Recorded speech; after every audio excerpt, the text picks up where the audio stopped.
Hello and welcome back to the channel today. Welcome for my full review of Disney Hollywood Studios, one of my favorite Disney parks and one of the most unique parks at Walt Disney World.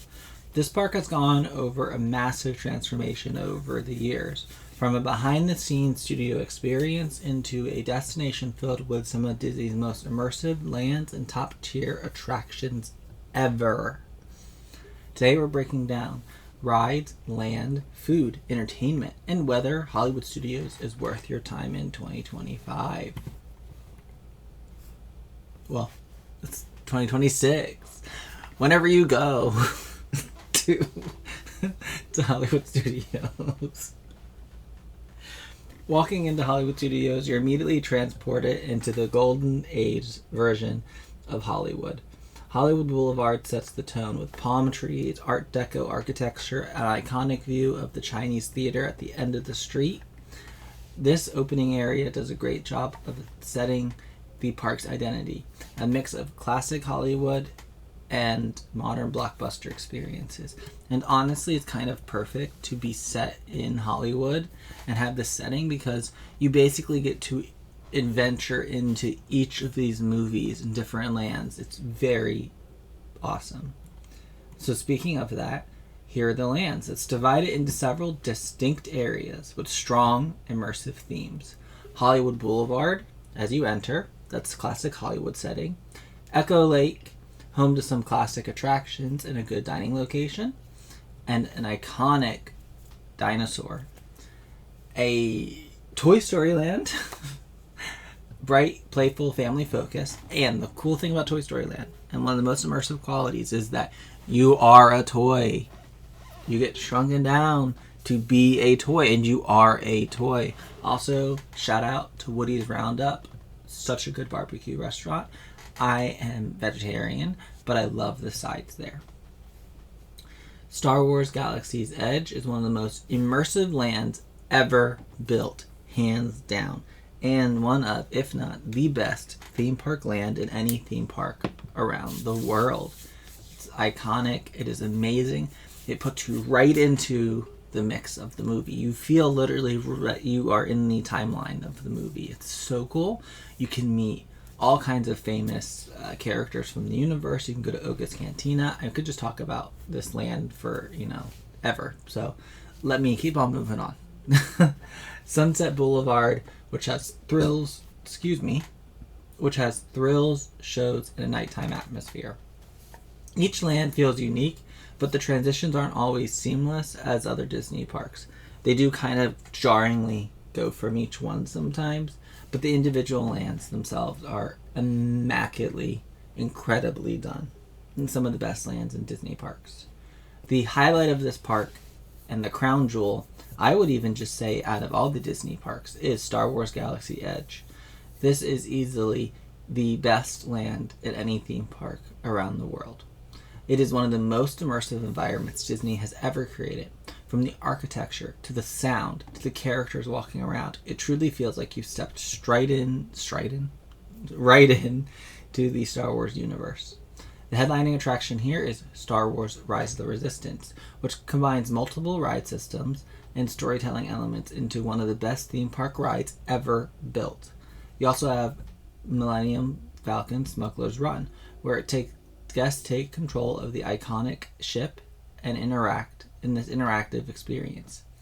This land alone makes Hollywood Studios a must-visit park out of the 4 parks that Disney has. Also, just a little about Star Wars Rise of the Resistance.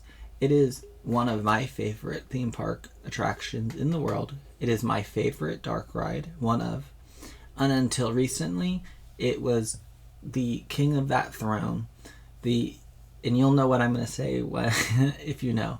Universal opened Epic Universe and has created some really iconic, really amazing, strong dark rides that can compete with Star Wars Rise of the Resistance. There's really nothing out there in the theme park world that could compete with Star Wars Rise of the Resistance until Universal built Epic Universe. And their dark rides are some of the best in the world as well.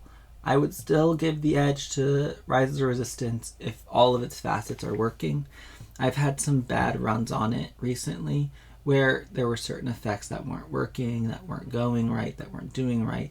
And that just really irritated me because I have ridden it when it is completely working with all of it firing on all cylinders, and it was an amazing experience at that point in time. So just because of that, I would say that maybe some of the other rides at Epic Universe do have the upper hand right now, but that's also because they're new and they're running on 100.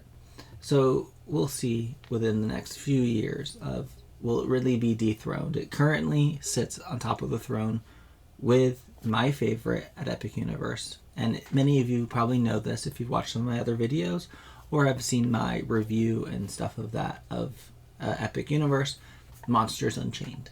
These two are my favorite. They sit right next to each other as being the best. I can't really choose either one because I like them for different reasons. I also have to say that I am biased because I am a Star Wars fan and I love Star Wars. So I do have a bias when it comes to that. And the same thing with Monsters Unchained. I love horror and I love classic monsters and I love dark storytelling. So again, my bias will show up when talking about those attractions. Now, they have one of the longest, I can't speak today, one of the strongest let's try this again. One of the strongest ride lineups at Walt Disney World. You have Twilight Tower of Terror, a drop tower ride that includes incredible theming and storytelling. It looks like a real hotel at the end of Sunset Boulevard. Gorgeous. It's been my favorite ride for a very long time. One of my favorite rides for a very long time. Rock and Roller Coaster starring, was Aerosmith, soon to be the Muppets. It's a high-speed launch coaster with inversions and music. Mickey's Runaway Railway, a modern trackless dark ride that has created visuals and an iconic theme and iconic soundtrack. Slinky Dog Dash, one of the best and favorite coasters out there for a lot of people. Surprisingly re-rideable family coasters out there. I mean, it's really good and one of the most fun family coasters within Disney. The park does a great job of balancing both thrill rides and family attractions very well. Now, another major part of Hollywood Studios, as in all Disney parks, is entertainment. Some standout shows include Indiana Jones Stunt Spectacular, a behind-the-scenes look at stunt work with live-action sequences, and Fantasmic, a nighttime spectacular combining water, projections, and live performers. These shows add depth and help to balance out the ride wait times. Hollywood Studios has improved its food offerings significantly in recent years. You'll find themed dining in Galaxy's Edge, quick service options in Toy Story Land, and the classic park food that you love throughout the park. It may not be the top food park at Disney, but there are plenty of unique and themed options worth trying here. Crowd and layout. Hollywood Studios can be one of the most crowded, if not next to Magic Kingdom, the most crowded Disney park. It can feel crowded and overwhelming at many times due to its popularity, and it doesn't have the same capacity that Magic Kingdom has. It doesn't have the same wider areas that people can spread out in, and a lot of its most popular areas are like in a cluster, and so that back cluster of the park can just feel very suffocating and very overwhelming. But not to startle you off, it is definitely worth the time and worth the rides. You really want to prioritize several attractions here at the park. You're going to want to prioritize Rise of the Resistance, Slinky Dog Dash, Tower of Terror. Those three things are going to be the ones that you want to really prioritize doing. So to do that, you want to arrive early and try to get on Rise of the Resistance as soon as it opens. Or if you have a lightning lane, use lightning lanes. And you want to kind of pick out the big ones that you want to do and get those done. There's several rides here that can get very long waits. And I've already listed some of them, but to add to that list would be Toy Story, Midway Mania, that gets a long line too.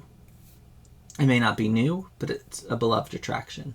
You're going to want to use Lightning Lane for its major attractions. This park doesn't have as many attractions as Magic Kingdom or some of the other parks, and because it has less attractions, they have a longer wait time, especially now with the construction going on, which was formerly Muppets Courtyard, becoming Monstropolis.